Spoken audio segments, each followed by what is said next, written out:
Hello, everybody. My name is Pancakes, and welcome to a brand new episode of Media Buffet. Today, I am joined by me, myself, and I, as I will be discussing the latest run of events in American football and maybe in most American sports leagues, except basketball. Today, we'll be discussing the 2023-24 NFL playoffs, the latest American football games that culminated in the Kansas City Chiefs' repeat victory over the San Francisco 49ers to win Super Bowl 58. So, without further ado, let's get started. Before we begin, I wanted to give a disclaimer. In previous iterations of this and other sports episodes, we gave a little bit more of a linear approach to things, and to me that's a bit redundant, given the fact that if you're an NFL fan, you already know what happened, so I'm pretty sure most fans are not interested in watching a discussion of what they already know happened, or a description. Rather, they would much rather see it from a narrative perspective, with more emotion, more explanations on how this affected the league, kind of like a sports analysis show. And that's partly, I think, the reason why I think a lot of people find the pre-game shows with Terry Bradshaw, Michael Strahan and company a bit entertaining, because it capitalizes on this. And that's what Media Buffet will do. So, yeah, let's get started. So let's start with listing the teams that ended up qualifying for the playoffs. There were a number of matchups that happened during the last few weeks of the regular season that determined the playoff competitors. Starting with the AFC, the more youthful conference of the NFL, the teams that ended up qualifying were in this order. The number one seed ended up going to the Baltimore Ravens, who won the AFC North, thought to be the most competitive division in all of the NFL, with a 13-4 record. A division record, thanks to the Pittsburgh Steelers. And they ended up going 8-4 in the conference, which placed them the number one seed overall, and therefore the bye of not having to play the first game of the playoffs. So there's that. Goods to them. Next up, the second seed is the winner of the AFC East, the Buffalo Bills, who placed with an 11-6 record. They ended up going 4-2 in the division, and 7-5 in the conference. They got the second seed, and thus had to play the sixth seed, the Dolphins. We'll get to them in a second, also from the East. The number 3 overall seed, surprisingly, is the reigning champions, the Kansas City Chiefs, who also ended up having an 11-6 record, with also a 4-2 division record and a 9-3 conference record, the record best in the conference. Yeah, I don't know. And forgot to mention, they actually won the AFC West, their division. Sorry. And the final division winner of the 4 divisions is the AFC South winner, the Houston Texans, who finished with a 10-7 record in a surprisingly... Actually, no, they didn't compete that much. Pretty competitive at the end playoff contention series. They ended up 10-7 with a division record of 4-2 and a conference record of 7-5. Who else finished with those statistics? We'll get to in a second. The number 5 seed, this is where we get to the wild cards, those teams that ended up with the highest performance but didn't win their division. The 5th seed overall in the AFC was the Cleveland Browns, with a record of 11-6, division record of 4-2, thanks to the Pittsburgh Steelers, and a conference record of 8-4. They did surprisingly well in the conference, actually. The 6th seed is also from the AFC East, the Miami Dolphins. They had a record of also 11-6, a division record of 4-2, and a conference record of 7-5. They had a stellar comeback performance after they did subpar in the first stretch of the season, but they ended up coming back, so kudos to them. And the final and 7th seed of the AFC qualifying for the playoffs miraculously went to the Pittsburgh Steelers, who also grabbed a 10-7 record. I feel like they should make a slight adjustment to how seeding works, because they had the same record as the number 4 seed Texans, and they had a better divisional record, 5-1, only losing once to the Browns, and a conference record of 7-5, which is pretty good. And yeah, they ended up getting the 7th seed because the Ravens, with their stellar performance, grabbed the number 1 overall seed. The matchups are as follows. As I mentioned before, the Ravens had the number 1 seed, so they get a first round bye. The number 2 Buffalo Bills had to go against the Pittsburgh Steelers. The number 3 Chiefs had to go against the number 6 Dolphins, and the number 4 Texans had to go against the number 5 Browns. Now, let's gloss over the NFC conference real quick. The number 1 overall seed, the bye winner, ended up being the San Francisco 49ers with a record of 12-5. The number 2 seed, the Niners also had a division record of 5-1 and a conference record of 10-2, the best in the entire league. The number 2 seed went to the Cowboys, Dallas Cowboys, also with a record of 12-5, divisional record of 5-1, but a conference record of 9-3.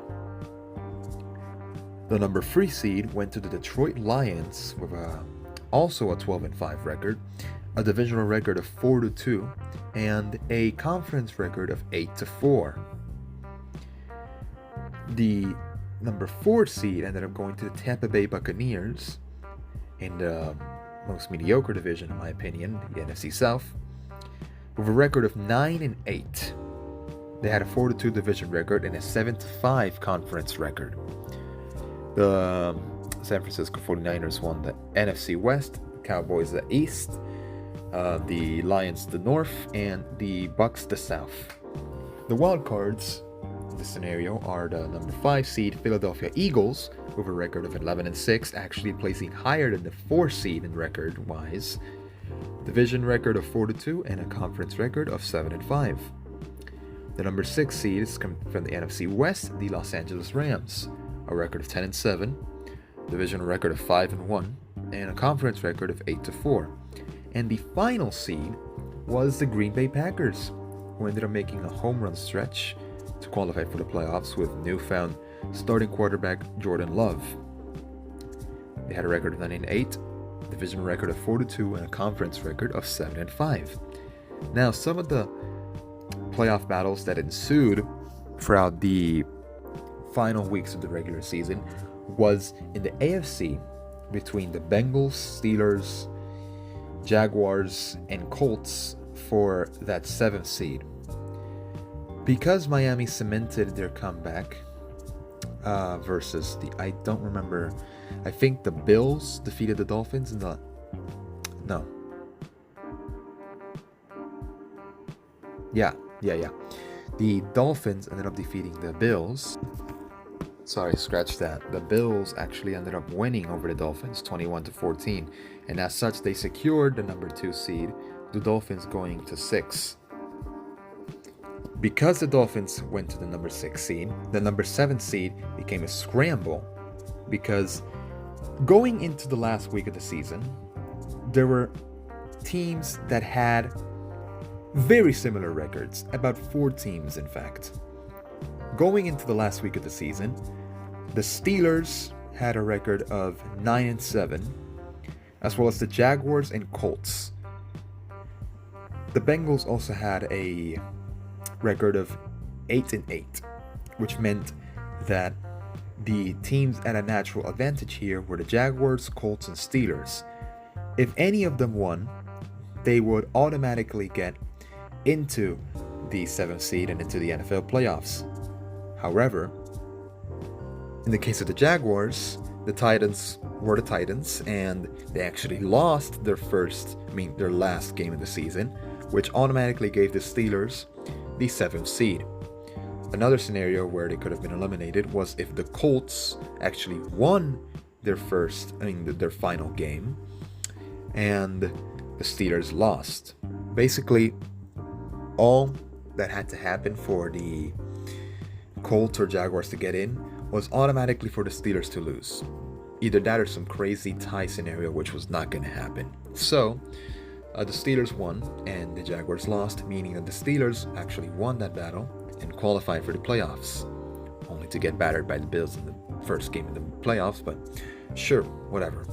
Going over to the NFC, there was actually a last-minute battle between the Packers, Seahawks, and Saints to get in, which was slightly tougher than expected, actually. The Seahawks had to win their last match, which I'm pretty sure they did, but the Packers had to lose their final game because going into the last stretch of the season, both had a record of 8-8, but the only one team could make it. And the Packers had the better division record versus the Seahawks.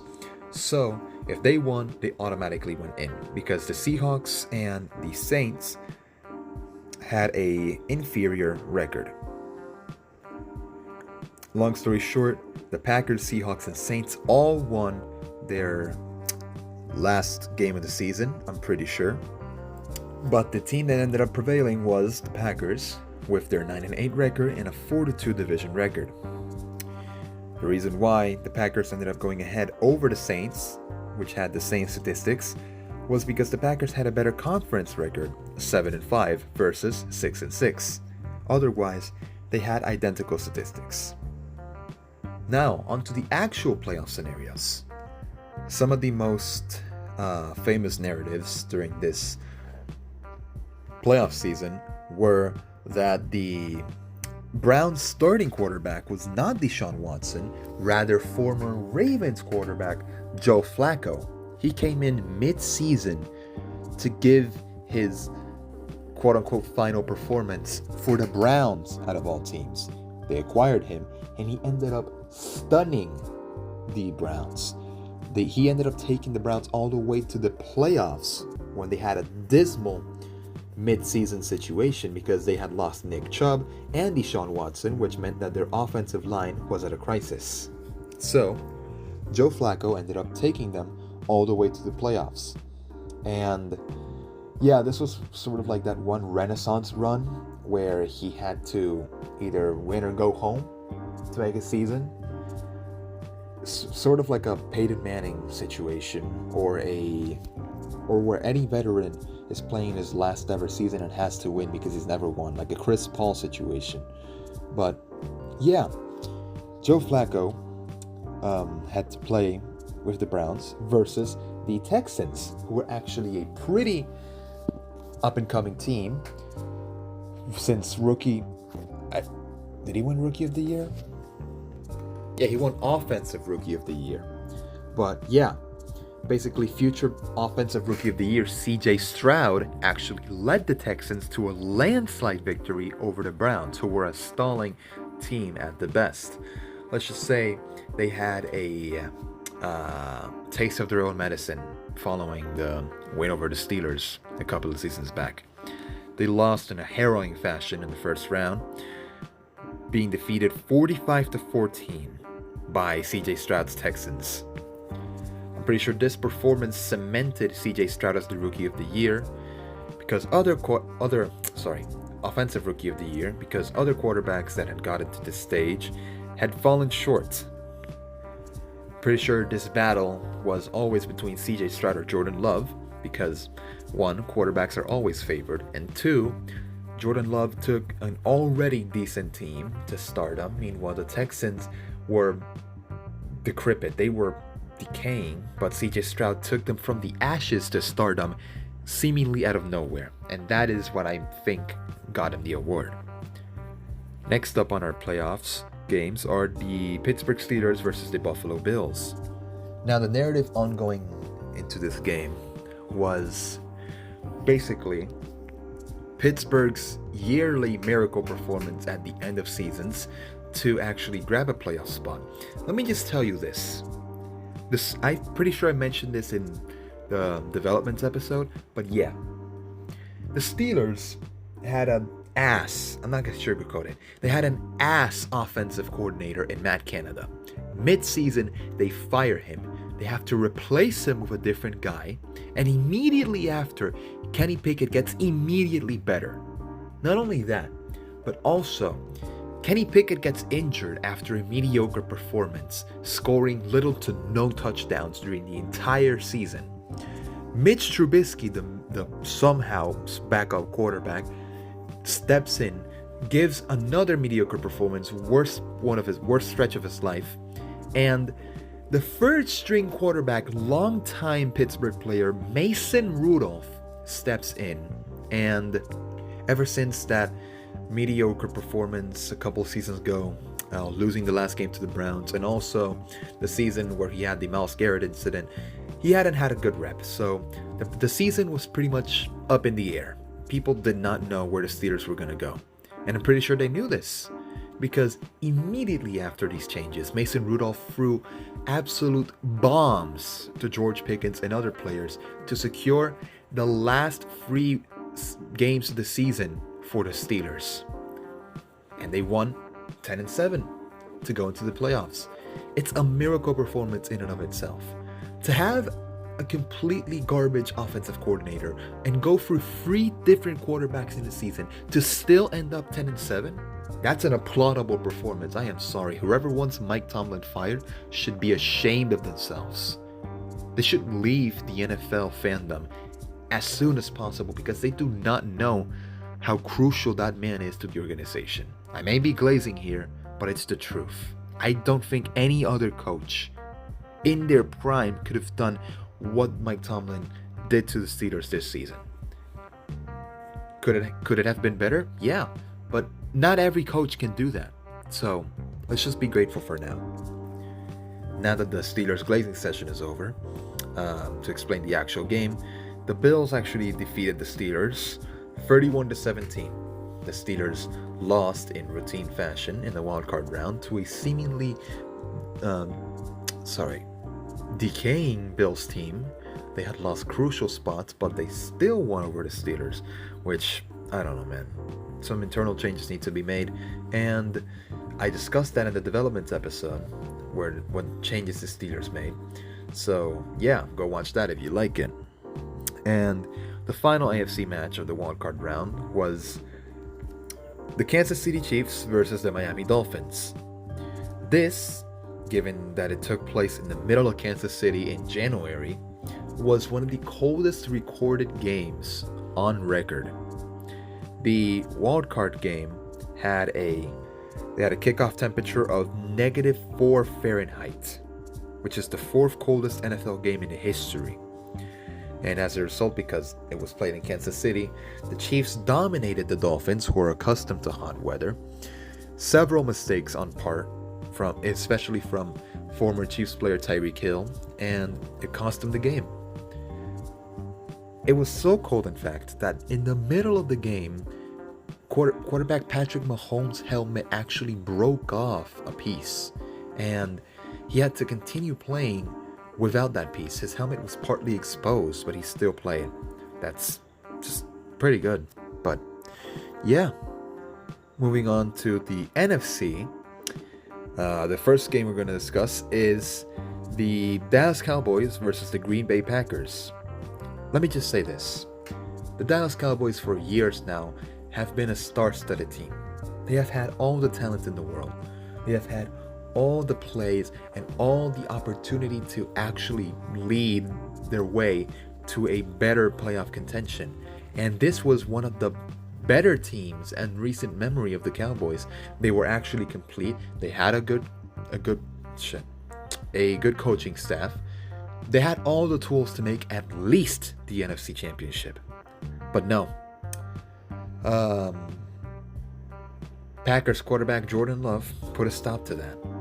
In the first quarter, the Packers went up 28-0 in what seemed like pick sixes in a row. But yeah, it was a crazy performance. I will tell you, it was a crazy performance to them. Coming from a Steelers fan who suffered the same fate in that horrid Browns match a couple years ago. Yeah, they went a horrible fate. The game finished 48-32. Dallas never recovered. And they lost in humiliating fashion to the player who didn't have a lot of experience with the team. Actually, now that I think about it, if I mentioned before that Jordan Love should have won Rookie of the Year, I am so sorry. I completely forgot that he was drafted a couple years ago, the same year as Joe Burrow, actually. The Packers went the Brett Favre route and drafted Aaron Rodgers back up years before he left the team. So, yeah. Moving on, we have the Detroit Lions versus the LA Rams.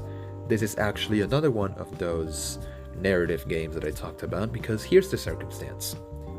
A couple of years ago, I think it was 2021, the Lions and the Rams actually made a blockbuster trade.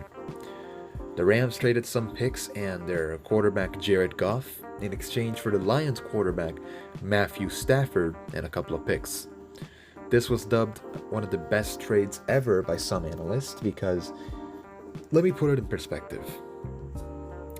The Lions just came off one of their best seasons in recent memory. They actually beat the Rams by a single point in this game. The Lions actually defeated the Rams by a single point, and they won their first game in 31 years. That is a milestone in and of itself. But yeah, the reason why it became a narrative is because both teams that traded in that one trade, which by the way, it had an immediate success for the Rams because the following season they won the Super Bowl with Matthew Stafford. Jared Goff actually also rose to stardom, thanks in part to Dan Campbell literally reforming this team from the ground up, with every position seemingly improving. And yeah, the Lions actually rose to the occasion and defeated the current quarterback's former team, the Rams, by a single point, 24-23. This is a Tom Brady scenario with the Patriots when he was playing with the Bucs, but yeah, Detroit actually ended up going ahead. And the last wildcard game, a shocking result in my opinion. The Tampa Bay Buccaneers, led by Baker Mayfield of all people, basically had a redemption game after an unsuccessful stint with Los Angeles and being shockingly cut from the Browns. He landed in the Bucs, and this was, I think, his do-or-die game, as I explained before. He was going against the Philadelphia Eagles, who were on paper one of the best teams, but had recently fallen short by a couple games. Everybody was still expecting the Eagles to redeem themselves and win, but since the Buccaneers came in hot, they took advantage of the situation and they ended up winning over the Eagles, 32-9, much to the dismay of several passionate Eagles fans. And yeah, Eagles fans, sorry. That's pretty much the wildcard round, full of surprises, scenarios, and emotions. Next up, the divisional playoffs. The best placed remaining team in the AFC, the Buffalo Bills, went against the bye team, the Kansas City Chiefs. This scenario has happened 3 times in recent memory, with both of the recent times being won by the Chiefs. And let me just say this. Whoever lets the Chiefs in any point at any given point from the divisional round onwards, whoever lets them win are complete buffoons. Because the Chiefs on paper may be one of the best teams, but they have been shown to have a weakness. They're not a perfect team. There are much better teams in the league that can easily defeat them. They finished 12-5 after all. That happened 5 times. And yeah, I just don't know. I don't know how teams would let themselves be defeated against a team like the Chiefs. It's not that they're too good, because they're good, but they can be defeated. They're not invincible. So I can't explain it. I don't know why teams just can't defeat the Chiefs. And that was a case in point in this game. in this game. Because the Chiefs were pretty lackluster and they were showing their weakness in the secondary. And who were they playing? A team, one of the best offenses in the league. At the time, they had Stephon Diggs. And very capable of defeating the Chiefs. I'm pretty sure they did it in this season, actually. But yeah, this game actually ended in the same fashion that the 2006 Colts-Steelers divisional playoff ended. The Bills had a chance to tie the Chiefs at 27 points with a field goal. But what happened? I don't know what went through Tyler Bass's memory, but he somehow missed the field goal. He missed it.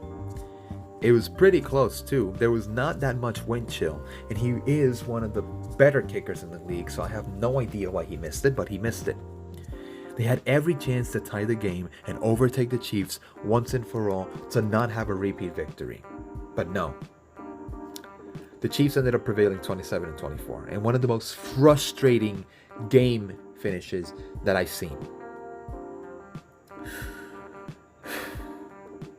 Next up, the Ravens, number 1 overall, versus the Houston Texans.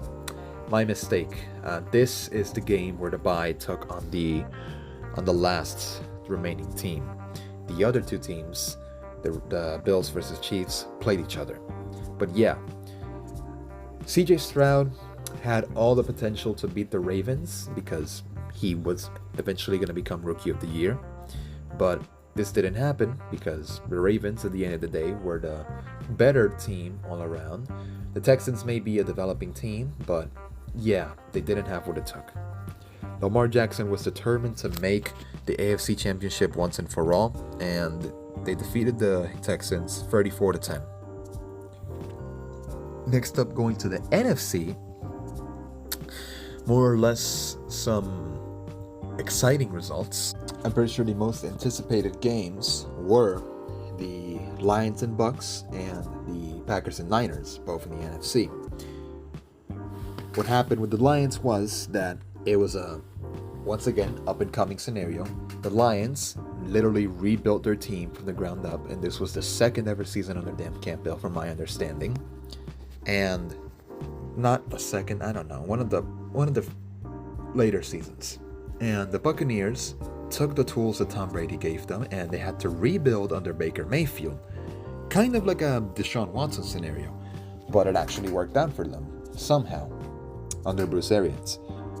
The Lions actually ended up defeating the Tampa Bay Buccaneers 31-23. It marked the first time the Lions cemented themselves into the conference game since 1991. And it was actually the first time they actually won 2 playoff games in one season since 1957. It goes to show the history that they've had thus far. In 1957, there were 12 NFL teams. In 1957, the Washington team was still called the Commanders. In 1957, their opponents, the Bucks, didn't exist. They didn't exist until 20 years afterwards. But yeah, that happened. The Lions ended up qualifying for the NFC Championship game versus the San Francisco 49ers, who in their part defeated the Green Bay Packers 24-21. Safe to say that Brock Purdy stepped up to the occasion. I don't know how was it that he pulled it off, but Brock Purdy, in 2 seasons with the Niners, ended up taking them all the way to the Super Bowl after losing Jimmy G. I'm pretty sure Brock Purdy wasn't even the plan for the Niners. I'm pretty sure they ended up trying to go with Trey Lance, but that didn't work out because he went to the Cowboys. Brock Purdy, I don't know how, but he actually ended up surpassing Sam Darnold or Sam Bradford? One of those two. I'm pretty sure it was Sam Darnold. He ended up surpassing Sam Darnold and Trey Lance to get the starting spot and single-handedly took the team to the Super Bowl out of Iowa State out of all schools. Shout out to the Cyclones. That's commendable in and of itself. And he single-handedly defeated the Packers, who were a pretty up-and-coming team, in my opinion, to get to the championship game. And what's more, that Deebo Samuel actually got injured in this game, one of their most instrumental pieces during the entire season. But yeah, moving on to the championship round. AFC Championship, the Chiefs versus the Ravens. I know some of you may have waited for me to mention this because I did in the development episode, but yeah. Let me just say that after the Bills choked versus the Chiefs, virtually every team that wasn't the Chiefs was rooting for Baltimore to win this game. After all, this is the best we've seen a Ravens team in the Lamar Jackson era. Actually, I don't know if Lamar Jackson ended up winning the MVP. I'm not sure. But yeah, Lamar Jackson had all the weapons available. Zay Flowers was an up-and-coming wide receiver. The running back situation was also pretty fair. And they were pretty much a powerhouse on offense. No one could stop them. And yeah, under longtime coach John Harbaugh, they had every, and I mean every, opportunity that they could seize to defeat the Chiefs once and for all. And yeah, everybody was not only expecting but rooting for the Ravens to win. Why? Because one, the Chiefs were reigning champions. No one wants a repeat champion. They want other teams that haven't won it before to win. And going into this game, the Chiefs had 3 Super Bowls versus the Ravens too. It worked in Baltimore's favor. 2, the ongoing controversy with Chiefs star Travis Kelce's relationship with Taylor Swift. Let's just say that football fans and Taylor Swift did not go well together. I'm pretty sure that the only reason why the NFL had spontaneous financial growth this season was only because of their relationship, because the sheer exodus of new people that were engaged in NFL content was largely because of that. And it's very disappointing because most of those people don't even know how to score a touchdown. And yeah, let's just say that a lot of fans were seeing red, to put it simply. But apparently the Chiefs didn't care, because sorry about that. I had a brief interruption. Simply put, the Ravens literally gave it their all, but somehow the Chiefs gave it their all.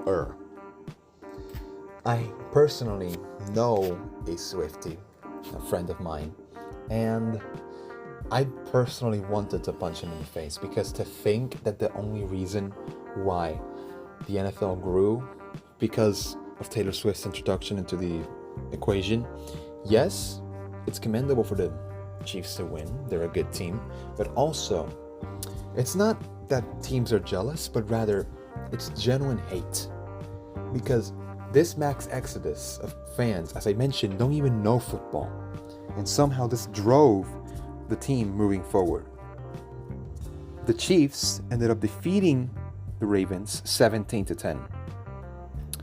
Horrible scenario. Absolutely horrible scenario. Because everybody was rooting for the Ravens to win. Lamar Jackson deserves a Super Bowl trophy after his multiple MVP seasons. But no, they couldn't do it. Lamar Jackson fell short to the Swifties 17-10. And yeah. Next up, in the final game before the Super Bowl, the NFC Championship game, the 49ers versus the Lions. This was a good game all around. It had everything you could ask for. It had stars, it had good teams, no surprises, and yeah, the Lions cemented themselves as a good team.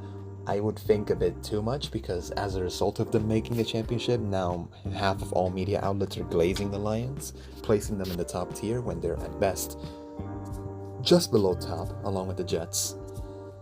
Yeah. Basically, going into this game, it was star versus star, up and coming, no veterans involved. Actually, Jared Goff is kind of like a veteran, but he's new to playoff success, basically. And yeah, the 49ers went into this game with, as usual, half their team injured. Somehow they make the NFC Championship game with half their team in the ambulance, as always. But yeah, they made this game and they defeated the Lions 34-31 at their own stadium, Santa Clara, California.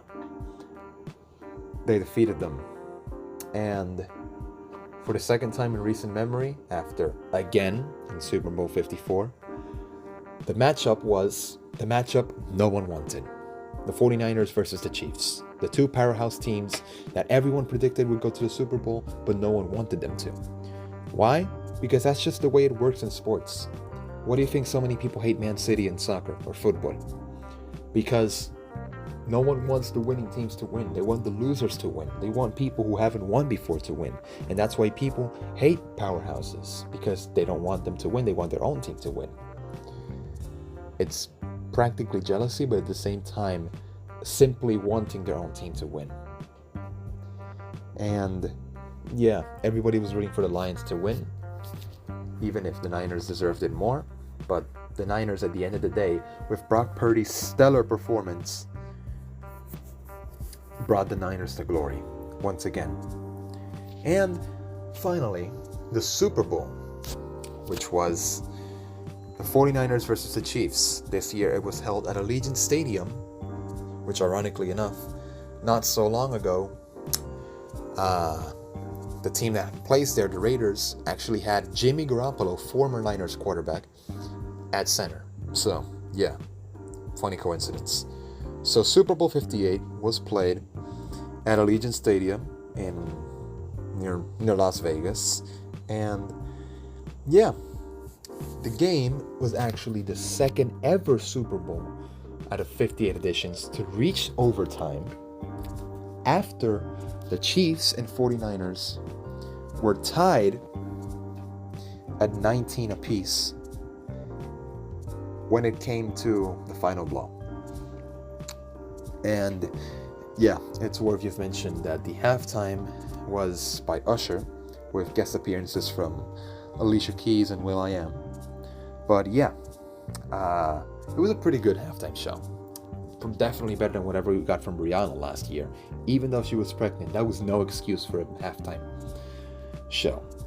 But yeah, let me just say, whoever decided for the Niners to give up the ball in the middle of overtime is a complete buffoon.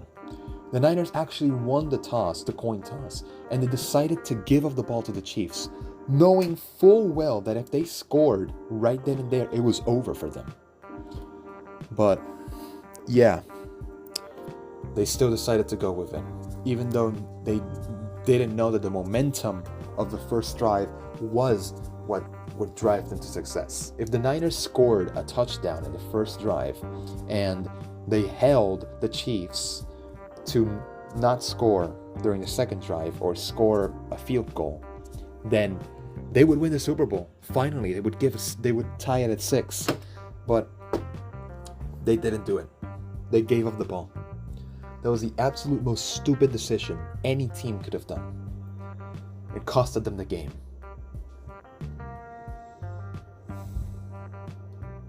But yeah,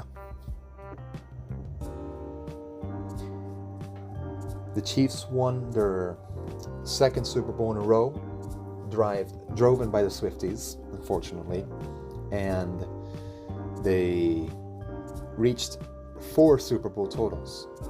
That made them win 3 Super Bowls in 5 years, which is commendable in and of itself. Only the Steelers have won more Super Bowls in that lifespan. The Steelers actually won 3 Super Bowls in 5 years and 4 in 6 years. If the Chiefs win a 3rd Super Bowl in a row, which has never happened before, may I remind you, then they tie that record. But yeah, the Chiefs are two-peat reigning champions, and all thanks to Patrick Mahomes, who again, with all the media glazing, won the Super Bowl MVP, even though I would argue Isaiah Pacheco deserved it way more. They tie the record for 4 Super Bowls with the Giants and Packers, one of which reached these playoffs and had a good shot of winning it all. The other one, not so much. But yeah. Oh, I forgot to mention the final score. Kansas City 25, San Francisco 22, final overtime. So what's next? A lot of the teams involved in the playoffs are making big money moves. The Texans acquired Stephon Diggs from the Bills, surprisingly. That's just, in my opinion, he's just the next Antonio Brown. Until he learns how to control himself, he's not going anywhere. Kind of like a Randy Moss type situation. Another scenario recently unfolded with the Niners. Brandon Ayuk, one of their star players, is still disputing how he'll get paid with the Niners. Basically, players being greedy and not grateful. And yeah, ironically enough, one of the potential trade destinations for Brandon Ayuk, people have predicted, are the Steelers. And analysts have been pretty accurate with these predictions because they predicted Justin Fields would go there, and lo and behold, he did. So, who knows? Currently, he's still with the Niners, but I don't know. As of recording this, June 9th, I don't know what's going to happen. What's next? Oh, yeah. Pretty much, it's looking good for a lot of teams going into next season, including the Chiefs, unfortunately. They acquired Louis Z. Gannett, I think his name is, a former rugby player from Wales, I think. But yeah, he's a kick returner he's just a player. That's all I know. But yeah, the NFL is considering hosting games in Ireland, and that's another big plus. But in terms of the teams, a lot of teams are going to fall. I would argue the Chiefs, actually, no, I hope the Chiefs, but I would argue the Bills are going to fall slightly because their wide receiver core is decaying, with Stephon Diggs no longer present and Josh Allen underperforming recently. They could probably fall down.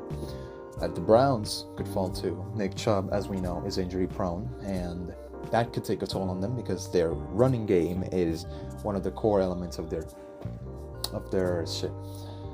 offense. And in the NFC, who could fall? I would say the Cowboys could fall because I don't see the Cowboys doing as well as they did this year, and given they're the Cowboys, they're probably not going to win another Super Bowl for like 30 years. I hope I'm wrong in that, but who knows? And who could be rising? Surprisingly, the Steelers could be the ones that could rise the most this season, along with the Bears. The Bears actually just came off getting rid of Justin Fields, reforming their entire offensive core and strengthening their defensive core. Along with the Eagles, they've also made some big money moves following their downfall to the Buccaneers. All 3 teams reformed themselves. The Steelers reformed that QB room, got a new offensive coordinator, and the dynamics, from what I've heard, are miles ahead of last season. So, who knows? Maybe we'll see Russell Wilson riding the Steelers to an actual wildcard win. Who knows? I hope I'm right. On the Bears' part, they drafted Caleb Williams, Romeo Duzé, a star wide receiver, and yeah, let's just see if the weapons that they've given Caleb Williams actually turn out for the best. I have my strong opinions on that, but who knows? And the Eagles, they're going to be the Eagles. They could either go all the way or lose horrendously. There's no in between. So, yeah, cheers to another NFL season ahead. And for everyone's sake, let's just hope the Chiefs don't win again. That's all there is for today, and thank you all for watching. As I said before, my YouTube channel, PNKYX, Pancakes, I post music there. I'll probably post more music in the future, given that I have a lot more free time, summer's ahead. And yeah, that's all there is for today. Keep an eye out for my content. Goodbye.